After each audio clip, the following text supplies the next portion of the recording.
When I was in high school, I took a bunch of AP classes because I was lucky and I went to a public school that offered a bunch of AP classes, and also because I was trying to disassociate from my home life, and because I wanted to graduate college without paying college rates for all of my credits. My senior year, I took AP Psych because it was generally recognized as one of the easy ones, which made it very popular, and because we were in a public school, this meant that it was like full to the brim. So there were too many seats in the class and every seat was full. And one day, our teacher, whose name I'm not going to say because I do not remember it. Anyway, he came into class and he said, "How are you guys? I'm not doing well because last night after work, I had an Arby's French dip sandwich."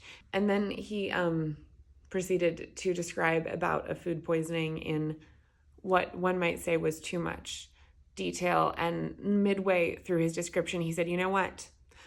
Arby's should know." And he picked up his phone and he dialed the local Arby's. Presumably someone making minimum wage picked up the phone and he proceeded to describe to that person in, again, what one might consider to be too much detail about a food poisoning that he'd had the previous night. And at the end, the Arby's worker offered him a gift card and an apology. And he said that he would accept the apology, but that he didn't need the gift card. He was, of course, never coming back to that Arby's again. He wanted them to know about his food poisoning. And then he hung up the phone. I think about that once a quarter.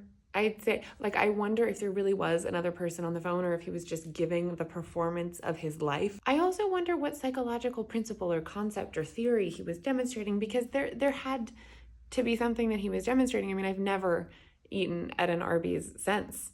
It was in some ways the most effective marketing campaign that I've ever been subject to, the brand being "Don't Eat Arby's."